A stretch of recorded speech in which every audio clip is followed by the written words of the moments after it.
Denver Startup Week.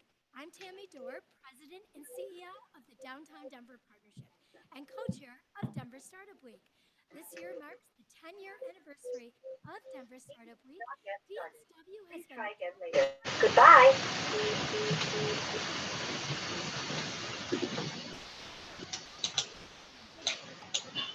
We are able to bring Denver community thanks to our 2021 sponsors.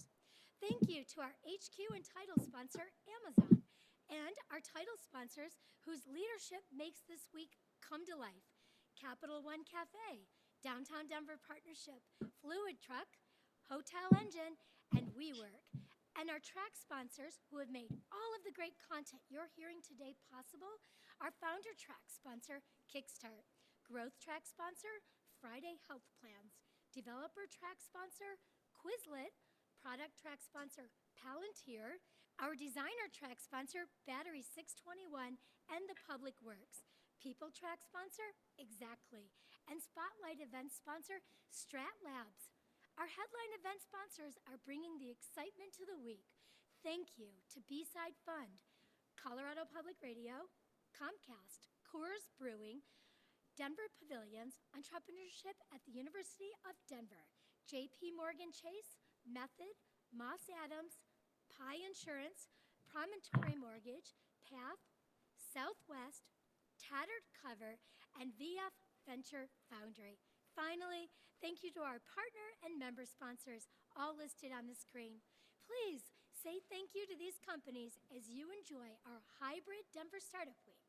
And don't forget, use the hashtag DenStartupWeek to share your experiences and moments of inspiration on social media. Have a great week.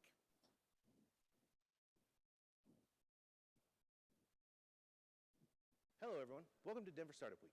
I'm John, the Spotlight Track Chair and member of the Denver Startup Week Organizing Committee. Before we get started, the Denver Startup Week Organizing Committee acknowledges Indigenous people as the original owners of the land on which we reside, which is the traditional territory of the Ute, Cheyenne, and Arapaho peoples. We acknowledge the painful history of genocide, ethnic cleansing, stolen land, forced removal, forced occupation of their territory. And we honor those who have stewarded this land throughout generations and all other indigenous tribes and nations who call Colorado home. Thank you for joining us for the 10th anniversary of Denver Startup Week. At Denver Startup Week, we strive to make all of our sessions a space where attendees can connect, learn, and grow, regardless of age, gender identity, gender expression, race, ability, sexual orientation, or the combination of those identities. There is something for everyone at DSW. Thanks to all of our community members who submitted their best content to make this week what it is. And thank you for joining us. Thank you to our sponsors for their support in helping us keep DSW free and accessible for all, especially our Spotlight track sponsor, Strat Labs. With that, please enjoy this session and the entire week.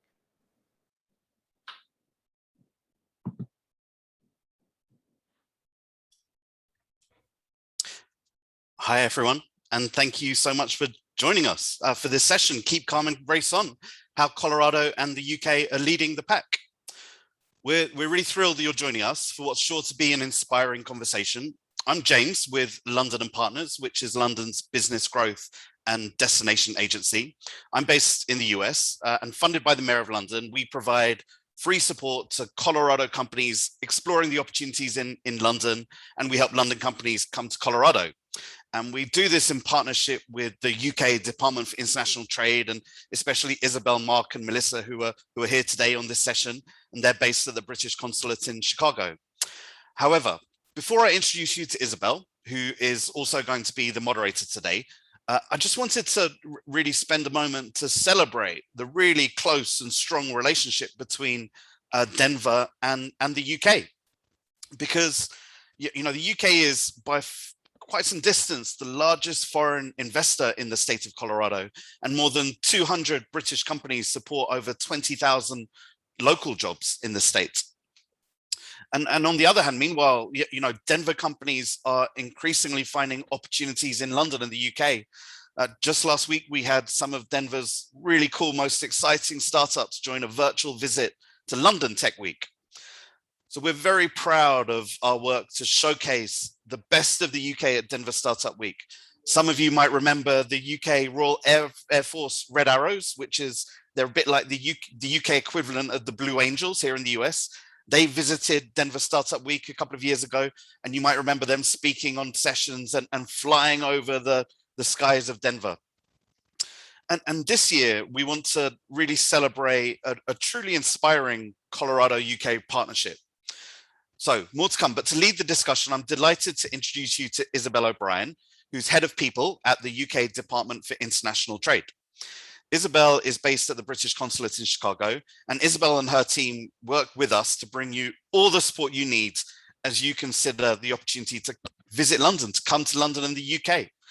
So put your questions in the chat. We'll have time for Q&A, but to lead the session, over to you, Isabel.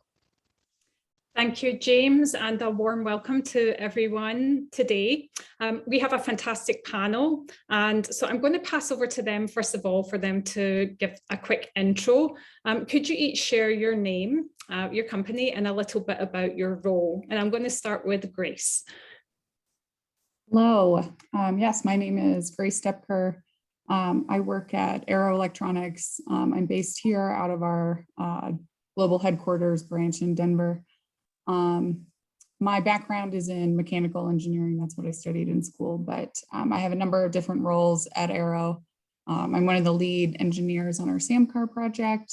I also support our Colorado Smart City Alliance initiatives. Yeah, excited to be here. We're excited too, Grace. And now over to you, Russell. Hi, everyone. I'm Russell Gundry. I'm Director of Innovation Programs for Plexel.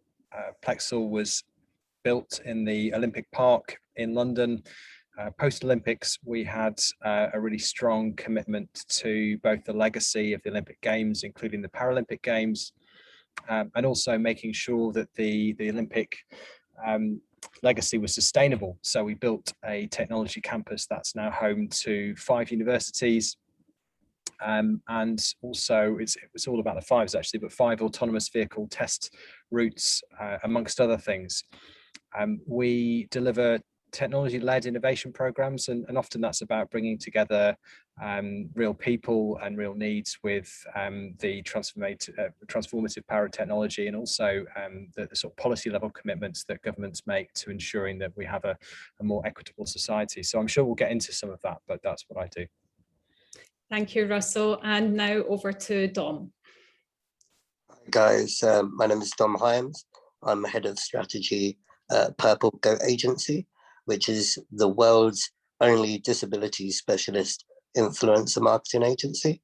So in a nutshell, what we do is we basically work with brands across the world to make more inclusive and representative marketing campaigns.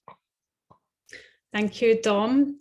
So before we dive into the panel, I want to share with the audience some BBC footage of Sam Schmidt at Goodwood this July. The clip's a little long, it's a little over 3 minutes, but it's really worth watching as you get to meet Sam and hear a little bit about his story. And also you get to see the Sam car and its technology in action. So we're going to pass over to you, Mark, to bring up the clip.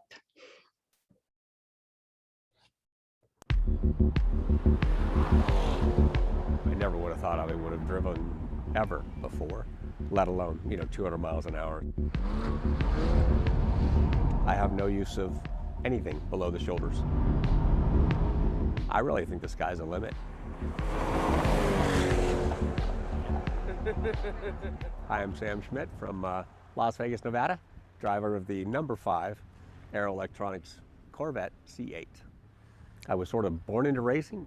I just wanted to go to the Indy 500 my entire life. So that was the goal that I set at a very young age, and was fortunate to race there and won the Las Vegas race in September of 1999. And then unfortunately I had my accident 4 months later. I backed to the wall doing about 200 miles an hour, and the wall didn't move. So I blew apart my C3, C4 vertebrae, and that was all I remember. Yeah, Sam, can you look left? Look right? Center? Perfect. I have a straw in my mouth, and I blow to go, and I suck to stop. The cameras directly in front of me, they read off the helmet movement, and that's what turns it. Just got to be really focused on where you're going, that's for sure. Are you ready, Sam? Yep. All right, you have control. Let's put you in drive. Once you get used to it, it's very intuitive. It truly is amazing how quickly and instantaneous it is. It shocks me sometimes. It's quite extraordinary. This technology really has the capability to change the world. I'm really, really excited about the future, and not only what the opportunities technology offer everybody, but specifically people with disabilities. In the path of his face. Part of our goal on the engineering side has been to get it to a point where it's very easily transferable into any vehicle. I mean, there's no reason right now you can't really put this in like a Formula One car or a mail truck. In the driver's seat, the main seat of the car, there's an overtake system installed to allow whoever's in that driver's seat to take control in an emergency.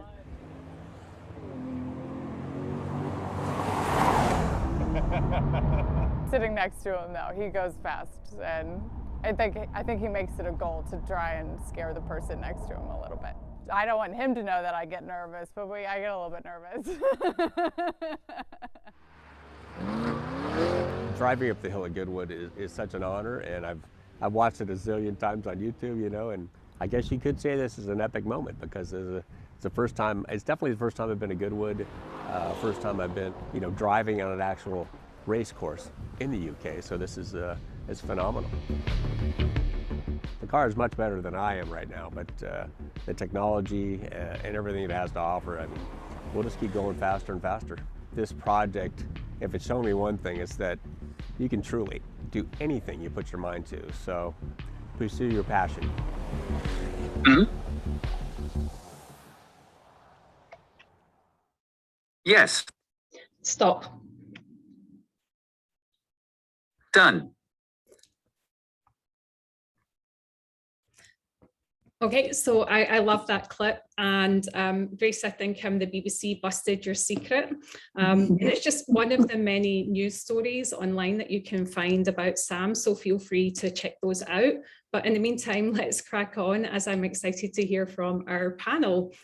Since we've just seen Sam at Goodwood, I'm going to start with Grace. So Grace, the Goodwood Festival of Speed is described as an impossible heady mix of stars, cars, motorsport royalty coming together to compete. It's a huge event. This was Sam's first trip to Goodwood, as we heard in the video. Can you tell us what that experience was like for Sam and also for the Arrow team? Yeah, so I guess I'll say that, you know, I've been a fan of Goodwood, you know, a long time through my life, and I've always watched the clips and everything. And, you know, I thought I had a pretty good idea of what we were getting into before we went. But once we were there, it definitely blew away and exceeded all of our expectations. It was kind of above and beyond, and we were all a little bit starstruck, Sam included, I think. There were some really cool moments, you know, with Sam and the other drivers. Sam raced the Pikes Peak Hill Climb here in Denver. And so a few of those drivers came over and they were, you know, chatting about some of those other races that they've done and the hill climb here. There was a really cool moment where the Duke of Richmond, who hosts the event, he came over. He wanted to learn more about the technology. You know, we expected him to only stay like a few minutes, but, you know, he wanted to try out the car. He wanted to learn about it, you know, get to know Sam, and spend a lot of time kind of with us and with the car, which was kind of surreal. And, you know, at the end of the event, he even kind of acknowledged the car at the award ceremony and, you know, talked about the technology and how it's impacting racing and Sam's life. And that was incredibly cool. And I think, you know, Sam thought that was pretty awesome as well. And this year there was an IndyCar theme, so we had connections with that. The McLaren F1 team was there too, so we got to do a little meet and greet with Lando and Daniel from the Formula One team, which was awesome. So this year was pretty spectacular across the board. And I think even, through the pandemic and having not done anything, we were all ready to get back and see some racing and be together. So it was a pretty awesome moment, I think, for Sam and the team. Sam's son was there as well. So it was kind of an awesome family team bonding experience with all of us. We had a great time. That sounds amazing, and I missed royalty out of that description. And thanks for sharing that. We look forward to seeing Arrow at Goodwood next year. So from the clip race, you said that part of your team's goal has been to get the technology to a point where it can be added to any vehicle. And as an engineer who has been involved in developing Sam's race car, which incidentally is a V8 Corvette Stingray, not your average car. Can you talk about the technology in Sam's car and where that technology might take us for the future? Yeah, so kind of for the better, we didn't have any input from Chevy when we were designing the system. So everything that we've done to the car, it pushed us to develop the system in a way that it's all on top of the car systems. So because of that, it is a lot easier to put into any vehicle. We're not relying on any of the Chevy or that specific car systems for the control. We've explored other ideas of, doing drone control. We have a simulator in our office that we use for testing and prototyping different stuff, going through software changes, but yeah, the simulator you're able to control the same way too. So if you're able to control the simulator, there's a lot of possibilities there for people. And yeah, right now, we're kind of looking at what's the next step. What other types of control can we give to Sam, or how can we make it smaller, simpler? Technology is always progressing to a way. The cameras are getting smaller. The boxes are getting smaller. It's a lot easier to implement in different ways. So, we're kind of constantly trying to iterate and get it easier to set up, easier to install. Thanks for sharing that. It's exciting to hear what might be possible in the future. I know that the trip was really busy with many stops across the UK. And one of those stops was was when Sam and Arrow, the Arrow team, visited Plexo in London, where they took the Sam car. So I'm going to move over to Russell. Oh, is Russell gone? Oh no, he's here. There we go. Russell, so maybe can you share a little bit about that visit at some point? But before you do, could you tell the audience about Plexo? What is Plexo? Tell us about the work it does in the local community, including with groups such as the Global Disability Innovation Hub. Of course. So as I mentioned briefly in my introduction, we built a technology campus in the Olympic Park, and as part of that, set out to create an innovation hub. And as part of that, of course, we had to work out what should an innovation hub do. And honestly, that's been a journey of discovery over the last 3 or 4 years. Isabel, you mentioned that a lot of that's about bringing together community, academia, industry, leading edge innovators, and that's exactly what we do. What we tend to find is that we focus on emerging technology and are really interested in the application of emerging technology at scale. So often we're looking into what's going to change and be disrupted in the market in the next few years, and then support the growth of that technology. A lot of the businesses that come to be part of our community at Plexo will tend to be either spin-outs of university research or often technology-led businesses. and we essentially support the commercialization of those businesses. We were really excited. But I mean, the visit was kind of a super exciting opportunity on a number of levels. I mean, personally, I grew up as a petrol head, which, you know, I recognize that in the changing face of technology is become more of a probably a kind of power head, and excited by the possibility of what technology has to offer. But it's a really interesting design challenge from our perspective to think about what does the future of mobility look like, and that leads a lot of the work that we do in the Olympic Park. I mentioned that there's 5 autonomous test routes here, and we're really interested in control technology. I've previously led a project working with BT, so British Telecom, to support the game of football to be played by almost anybody.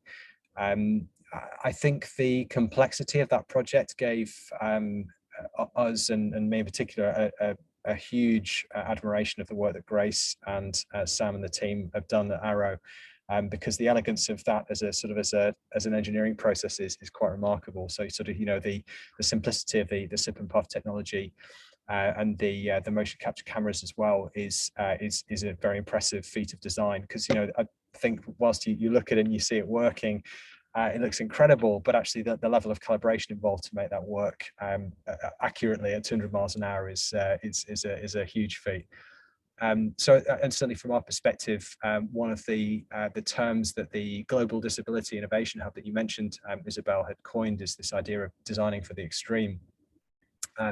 So, you know, taking an extreme use case, so somebody as capable as Sam with the level of experience that he's brought, and then being able to use technology to then enable him to recapture that, you know, the pace of driving at 200 miles an hour is an exact example. But then being able to kind of engineer that type of technology, as Grace says, back into you know, multiple additional use cases. Actually, you know, you look at the cost of those materials against what it costs to engineer a regular car, and actually you can strip away a lot of the complexity when done at scale. So it's really interesting from our perspective to almost to take a leap into new ways of designing solutions, and certainly there's lots of opportunities for us. We're concerned in terms of the application of things like game engines for rendering, and also the application of software-based controls. So, you know, there's a huge amount of possibility out there, and certainly for the startups joining Denver Startup Week, you know, I think there's a huge amount of opportunity to work with some of the larger organizations, the sort of building innovation on top of the Corvette V8. I mean, what could be better than that? Thank you, Russell. And for our American friends, football is soccer in this example. And also, I've been lucky enough to visit Plexel. It's an amazing campus, and if anyone's traveling to London, you should definitely check it out. So, Russell, can you maybe also talk a little bit about how Plexel brings together academia, startups, and corporates, and the disability groups to work not only across the UK, but also across the globe? What's the global reach of Plexel? It's a manifold question. Apologies, I can't. It's difficult to have a conversation about mobility without lots of dubious puns, isn't it? But there we go. So we work together with multiple stakeholders, often driven by government-led projects, but that's taken us, for example, to Oman, where we leverage the best of UK academic capability and are supporting Oman to build a cyber secure ecosystem. The Global Disability Innovation Hub is really active in projects in places like Kenya and India, and a lot of the work that we find works really well transnationally is, you know, where you're taking leading edge, academically driven innovation, and then working out how to then manufacture at scale, often in countries that have lesser financial resources, but perhaps the ability to kind of solve problems through different lenses. And actually, the work that happens between the UK and other countries is really important in allowing that to happen. Healthcare is a really good example of where that works really well. So the NHS, for example, the National Health Service in the UK has got, by virtue of being national, an unparalleled data set. But actually, I think by virtue of the challenges of integrating new technologies into that data set, it's often much easier to innovate outside of the UK. And then build those solutions back into this kind of complex system where we've got multiple institutions. And I think that's quite a good analogy for, being able to sort of take research out of the data, to be able to go and iterate that quickly and then bring it back again. Which I think is perhaps a good link into how Plexel works as an innovation hub. It's really interesting that Arrow's taken their role as an integrator of technology and being able to take this challenge-led goal, so really clear moonshot vision to enable Sam to drive his race car again. And then integrated a number of different technologies to make that work, and had Sam's willing participation, and then the talent of Grace and her engineering team to get to that goal. But what we often find is that you really have to have that mission-led moonshot and the scope of that and scale of that ambition. And then we essentially then work across those communities to get to that point. I've been privileged to work closely with Dom in the past. And it's interesting actually from the point of view of what makes innovation work, that often it's, you bring two competing ideas and mindsets together and you crash them together. And certainly from, Dom's lived experience of disability, together with the fact that, actually is both a digital marketer, and from a software engineering perspective, the sort of the level of intellectual credibility and creativity that he brings to design challenges is genuinely a unique combination in Dom's case. So it's kind of exciting for us to work with people who bring that experience and ability to think differently to solve some of these problems. So we go through these iterative cycles, and certainly when I mentioned the design project earlier, Dom was closely involved and has supported things like the development of the accessible enterprise zone that we've developed here. But I'll pause there. Thanks, Russell. No, that's great, and thanks for describing how you bring together all of these different groups to make things better and have better ideas. And we've posted links to Plexel and the Global Disability Innovation Hub in the chat for folks to learn more. And on the subject of working together, Plexel does work closely with the Purple Goat Agency, as Russell's just shared, because you're part of the same community. So Dom, you're currently head of digital strategy at the Purple Goat Agency. Can you share with our audience a little bit more about what the Purple Goat Agency does and what's behind that name? Yeah, absolutely. So as I said briefly, the Purple Goat is a digital marketing agency, a 360 digital marketing agency, but with a specialism in disability influencer marketing. And so that essentially means that we utilize the disabled social influencers and content creators to create really representative, authentic marketing campaigns for all manner of businesses across the globe. And it was born out of there already being an agency called the Goat Agency, and they're a very big influencer marketing agency.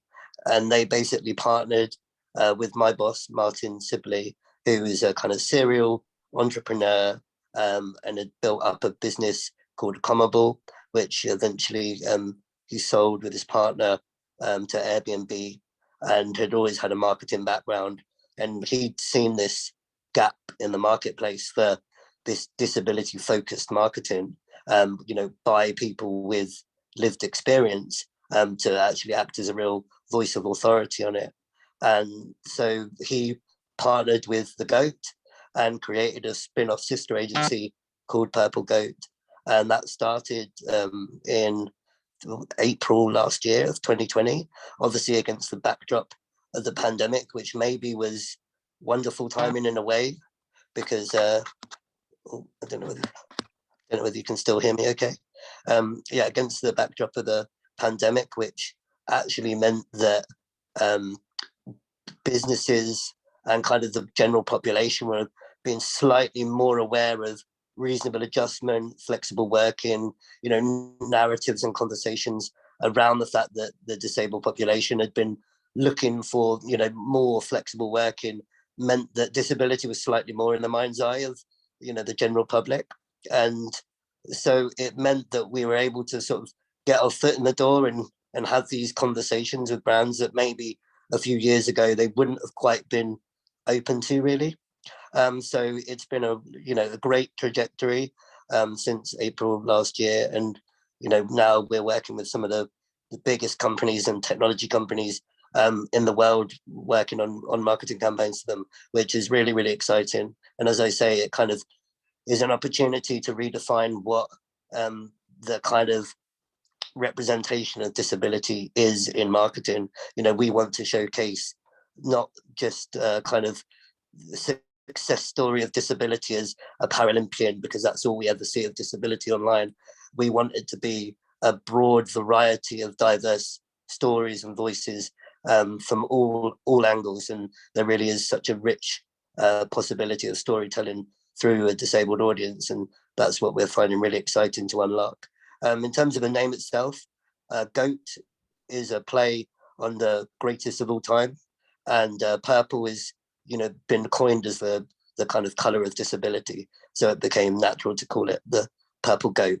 We're yet to actually create, to get a goat and turn it purple, but no doubt that will happen at some point, and no animals will be harmed in the process. Very glad to hear that. And yeah, I love the purple name, and I didn't realize what the goat actually stood for. So thanks for sharing that. And really gives us pause for thought, and nice to hear that the pandemic has had some upsides as well.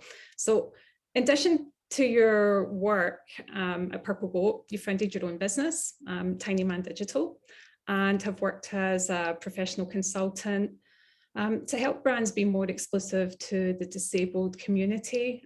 Wondering if you can share, how difficult is it to get buy-in from companies?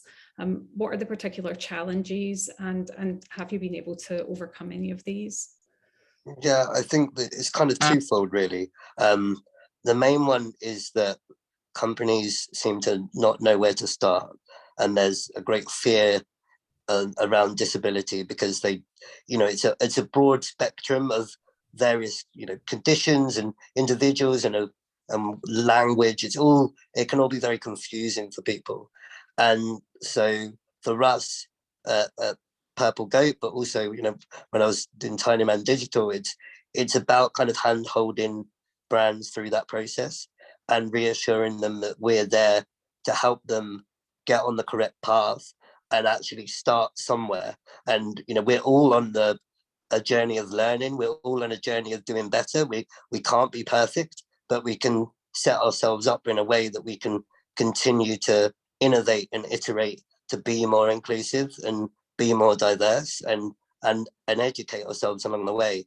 I think in the way that brands, kind of over the last few years have had to educate themselves around race and gender, we've not quite yet had that kind of place in the spotlight for disability.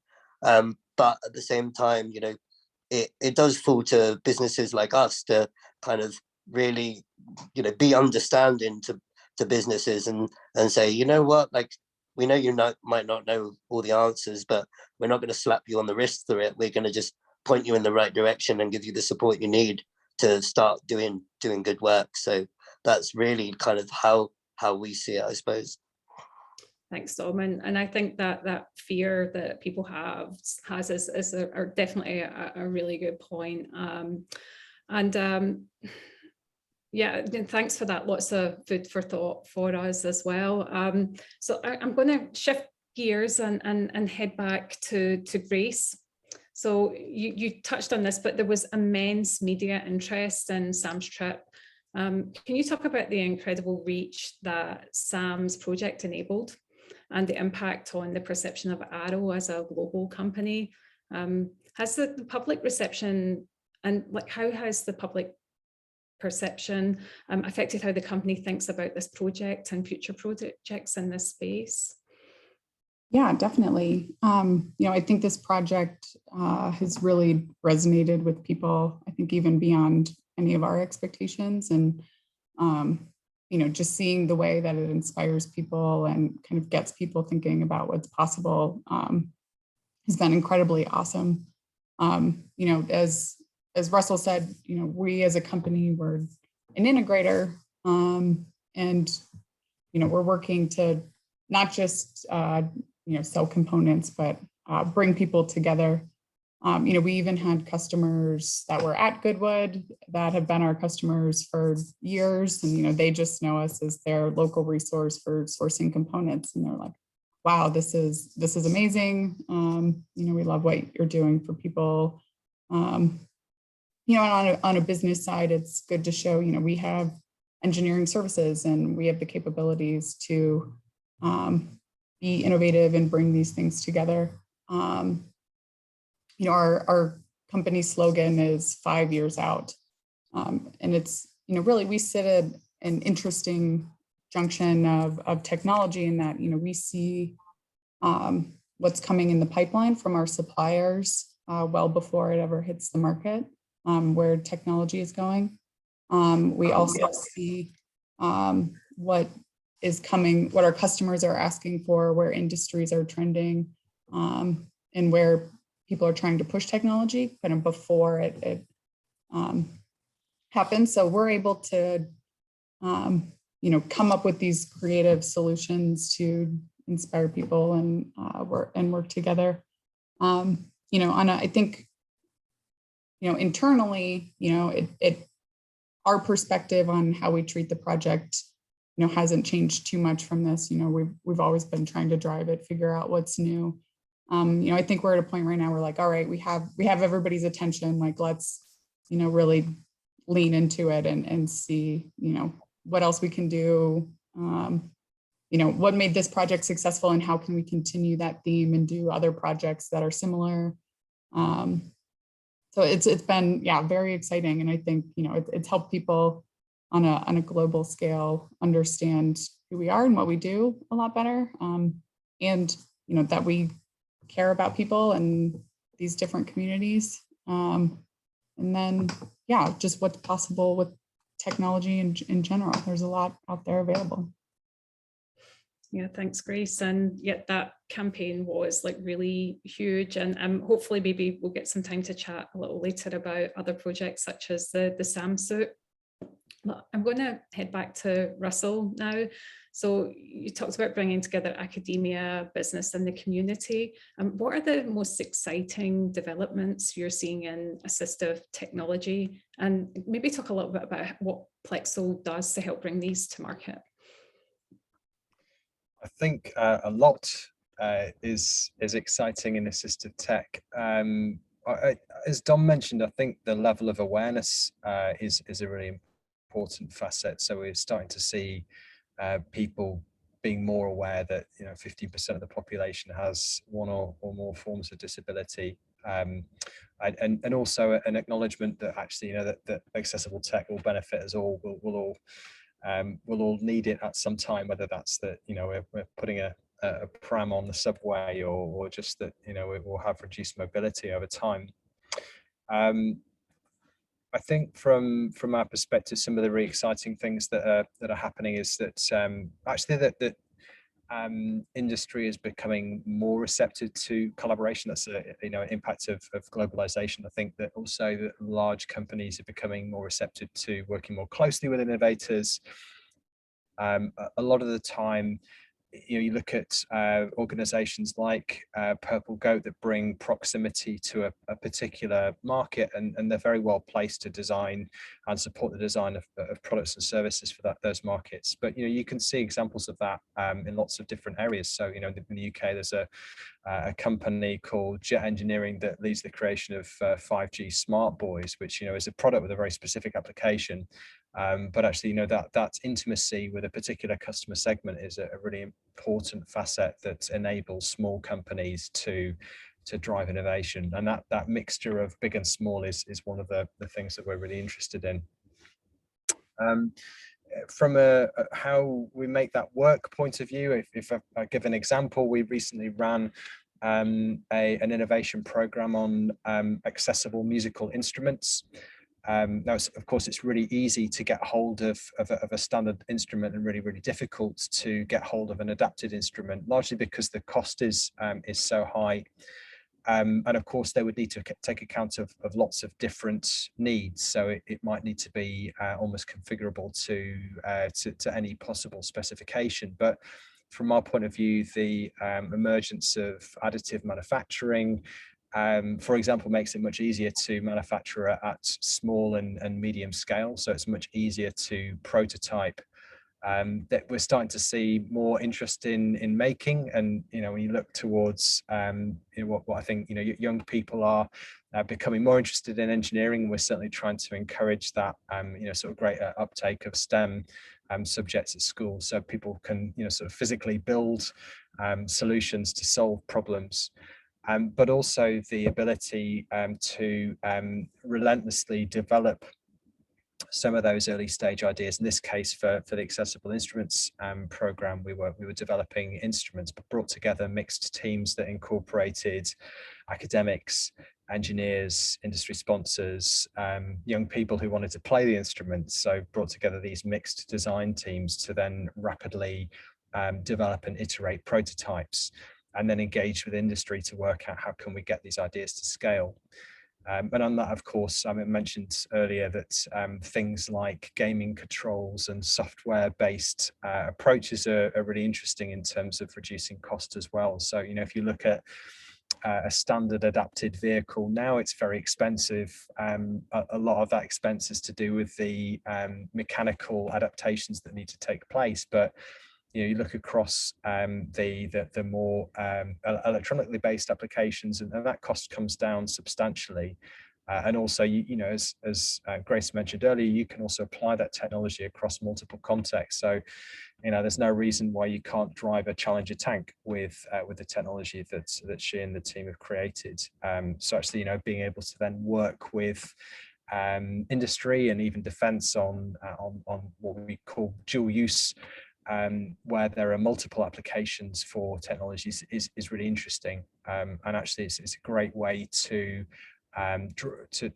drive and deliver projects that have social benefit to particular groups of people that would otherwise, if you're looking at it from a hard cost perspective, it has traditionally been difficult to service those needs, but also be able to kind of build the business cases for deployment together with industry. And we think that that's really critical to tackling challenges at scale. Thanks, Russell. That all sounds amazing. And Dom, wondered if there's anything that's exciting you in the assistive technology field, or even in attitudes, or maybe you feel differently. Anything you'd like to share? Yeah, I think the first thing is kind of technology has clearly sort of become more important to everyone over the last 2 years or so, because we've all needed to be connected digitally. And actually, assistive technology that previously might have existed but wasn't being adopted by everyone and accepted by everyone across the workplace as being something that could be used to work remotely or whatever it might be, suddenly is being taken seriously. And so there is definitely an element of leveling the playing field for a lot of people, flexible working requests, even for companies where they're heading back to an office, are having to be taken more seriously here in the UK. And, people are just more aware of that, the nature of people having sort of potentially additional needs, and asking that question and having the confidence to ask that question because they know it's a thing now. So I think that there's been a lot of assistive technology out there that's enabled individuals to do things for quite some time, but now it's the fact that the market are ready to engage with that and are comfortable with that being used. We were just having a conversation earlier today about how remote working 2 years ago for a lot of people meant kind of taking a day off, and now that absolutely isn't the case. And if you're working from home, you're working from home, because people have had to prove that they are working from home, because if they didn't do it for the last 2 years, they would have got found out. And so we now know that people can be trusted to do that, and that's amazing. And it's meant that there's a world of opportunity for a lot of people that didn't previously exist. I suppose there's also, kind of to Russell's point slightly, that 15%, or some people call it 20, some people call it 14. It's a large percentage of the population. In the UK, roughly 14 million people considered to have a disability. And when you think of that as a minority or a segment of the market, for businesses, that's too big a opportunity to ignore now. And so as a company, we also throw that business case to potential clients, and we say, if this makes business sense for you to try and engage, effectively this group. This is the largest minority in the world, so why aren't you properly representing this group of people, but also properly engaging and marketing to them? And so again, we're finding that they're understanding that slightly more now as well, which is brilliant. Thanks for sharing that. And Grace, maybe if you get one quick thought, we're running short of time, but one quick thought from you too. Yeah, I agree with everything Dom said there. And, I think in addition to all of the digital advancements within the last few years, there's been a ton of advancements in medical technology that's blowing up right now. And I think people had a lot of time to sit at home and sort of dream and just be creative and innovative. So we're seeing just more people trying to explore new projects versus sort of staying with what they've been doing. So I think it's the last few years have been really good at advancing a lot of the technology out there.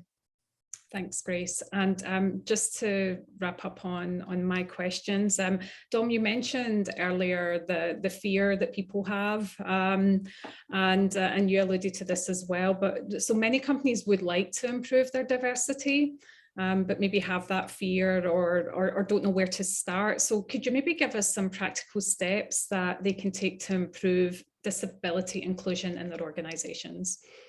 Yeah, absolutely. I think the first and most fundamental one is to listen to the voices of that disabled population in your thinking. So we often talk about baking in disability from the ground up. So the actual ideation of how you do something should involve the community as well, not just the kind of representation and what you might see at the end of a certain project or idea. That obviously therefore means you kind of want to see disability in leadership roles. You want to have disability running through the veins of any project, and you want to have counsel from the community that you're trying to serve to formulate the idea but also deliver the idea. And I think just being good communicators and asking the right questions again is being confident to ask those questions. The only thing that's going to happen by asking a question is you'll get an answer. And so if you ask a question, maybe it's silly on the first occasion, but you'll learn from that. And so I think that don't be scared to ask the questions that you're not totally comfortable with, because that's all part of the process of learning and educating yourself. Thanks, Dom. That's great. So listen, ask questions, and I think I saw on one of your marketing things, nothing about us without us. So really good advice there from you. Thanks, Sam, for your insights, guys. I have loads more questions, but I don't have time. And I've really enjoyed talking with you, but we want to make sure that we've got a little bit of space to answer any questions. So I'm just going to pass back over to James to see if there's any questions from our audience. Do put any questions in the chat. We have these panelists here and ready to answer questions. So thank you, Isabel, and thank you to the panelists. Just while waiting for any, one question I have for Grace is, we've seen, I've got one coming from for Russell. So let me go to that. What would you say is the most difficult part for a startup or scale up to implement a D&I program? I think honestly, funding is the biggest challenge. Investors typically look at scale, and you've all seen the hockey stick shaped curve that most people put in front of investors to get interest in their startup or their idea. And it's hard to get backing for an idea where you're going to make it. You don't want to half bake a solution where you've got somebody driving around at speeds of 200 miles an hour and sort of mess up the controls. That would be a problem. So it has to be really good. So the idea of kind of building the MVP, I think you're challenging that context, but as a result, you end up with a solution that is fit for market and then has multiple different applications. So it's quite a different way to solve problems to the prevailing wisdom of Silicon Valley, kind of move fast and break things. You don't want to break things in this case, but equally you design really good solutions. So I think the challenge is getting having that clear vision and then getting the support of backers who really believe in it and are prepared to support that journey. And I guess the question that flows from that I was going to ask Grace, I mean, for startups and scale-ups that might not have the funding, I mean, what programs does Arrow have? We're working with a lot of Colorado and UK companies looking for opportunities to engage with companies like Arrow. We've heard so many examples of amazing technologies from, the Corvette to musical instruments. I mean, the full gamut. So how does Arrow put in place programs to help those startups and scale-ups engage with, the engineers at Arrow like you? Yeah, so a number of different options there. So, as a global company, we have a lot of different partners and resources available to us in each of these different regions. So anybody needing, certain expertise in, say cloud or sensors, we have all of those resources available to help kind of integrate that.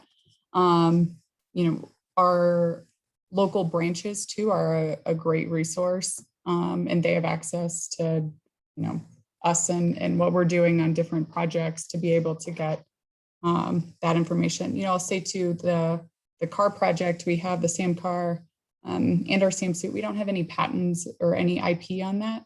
If people come to us and want to implement that, our solution in a new way, or even in the same way, right? We're happy to help them and assist them, setting up, the team and how we did it, providing software,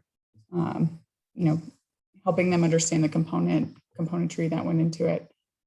So we're here to support any of our customers, whether they're a startup or an established company. But there's a bunch of different answers to that. I appreciate that because of Arrow and the size and the openness. And it sounds like that's a great example about how you're enabling innovation and making everything you're doing, open, which is incredible.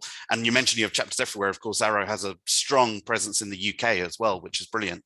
And I guess one final question from this side, I mean, and to Dom and Russell, I mean, as I said, Isabel and I are working a lot with Colorado companies, US companies, coming to the UK. So what's the best way they can meet you? They can tap into all the programs or expertise that you have to help them enter the UK market and with a friendly community that's over there in London and the UK. Yeah, I don't know who wants to go that. I'm happy to go first. From my perspective, it's as simple as arranging a Google Meet call or a Zoom or whatever else. That the power of technology now means we can meet everyone with very few barriers to that conversation. So it's, my email is dom@purplegoatagency.com, and people feel free to message us, and we're really happy to start exploring, all manner of things that people can do to get their name out there in the UK from a kind of marketing perspective. So yeah, it's be more than happy to kind of have that conversation. It'd be really exciting. Yeah, and from our side, drop in. So if you need to come and work and meet people, then do drop in to Plexel. We're 7 minutes on the train from King's Cross and Liverpool Street. Those might not be familiar stations, but hopefully they will be if you come to London. So drop in, come and visit us, and also we've got regular innovation programs running. So we've got multiple calls out at the moment to have a look and get in touch if you'd like to join them. Thanks, Dom. Thanks, Russell. So I think one thing that won't go away after, when we're back to meeting in person and traveling, I hope that this ability to cross time zones and cross oceans more easily than perhaps we've ever done before remains the same. So thanks, Grace, Russell, and Dom, and back to Isabel. Thanks, James. So I'd like to thank everyone who attended. Please check out our resources in the chat bar. And I'd also like to thank the Denver Startup Week team for supporting our panel submission. We know that spots for the panel are hard to come by, and so we're really happy that we're able to continue the strong partnership between Colorado and the UK. But most of all, I'd like to pass my thanks to Dom, Grace, and Russell for taking the time out of their really busy schedules to share their experiences and stories with us. I thoroughly enjoyed hosting you, and we look forward to seeing Arrow at Goodwood next year and Plexel too. So as a reminder, October is National Disability Employment Awareness Month in the US. So please take the time to think about what you can do to improve disability inclusion in your workplace. And that's it from me. Thanks, everyone. Thanks all. Thank you, guys. Thank you. Cheers.